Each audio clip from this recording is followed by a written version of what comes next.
So today we're going to talk about delivering the Class Act Phonological Awareness Kit using the iPad, and specifically using an app called Nearpod.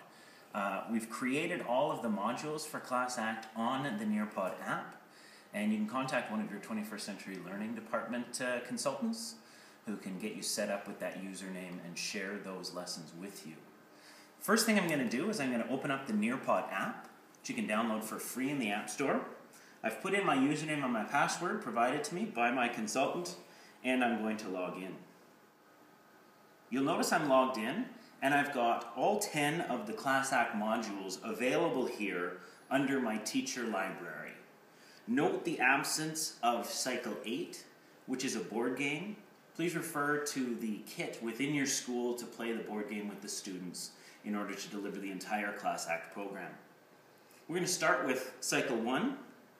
So I click on Cycle 1, it comes up, I can see the slides here. If I need to go to a specific section or I need to remind myself what this cycle looks like, I can do that. Or I can click on Launch, and I'm taken to the screen here. At this point, I don't need to, but I could put in a description of the group that I'm working with. So if I have my group set up with numbers or colors, or if I want to identify the specific students are here with me, then I can do that here. I click Submit, and it takes me to this space here. Once I'm logged in, I have a PIN number that I'm going to share with the other iPads in order for me to tether them to me. I will be controlling and driving the slideshow. The students will be following along as I push slides to them for them to respond to. In this case, I'm going to share my PIN with Tommy and Tim, who are going to type it in. In an older grade, this is certainly a viable option. In a younger grade, in kindergarten, where you're doing this program, you may want to go to the Nearpod app, log it in first, where it says Student, and put in that PIN for the students. In this case, our PIN is FMMKB. So I've selected my presentation. The students have put the PIN in, or I've put the PIN in for them. The presentation has downloaded, which will take a couple seconds to do. And now I'm here with my teacher app and my two student apps. If I just slide to the right, now the students are being asked to put their name in. Students, if you could just type your name for me, please. As the students are typing their name, note here at the top that it shows I have two students connected. And as the students come in and finish entering their name, you'll see their names populate within the list here.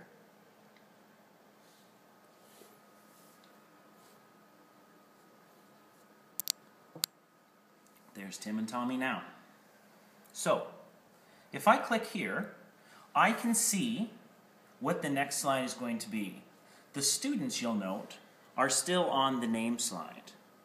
I could work my way in front here. If I'm going to be delivering Class Act 1.1, I can take a look at the instructions and read them myself, not necessarily sharing these with the students.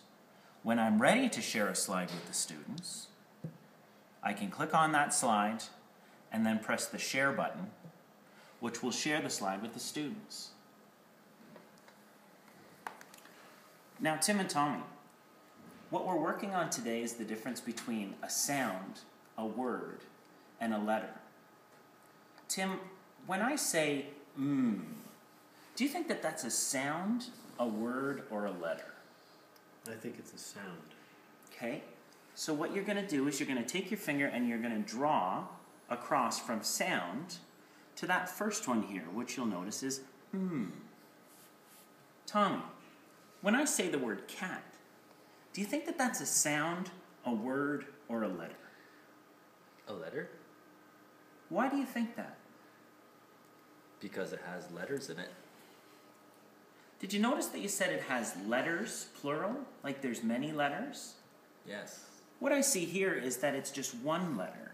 When I'm talking about one letter, I might be talking about something like this L, which is just a letter.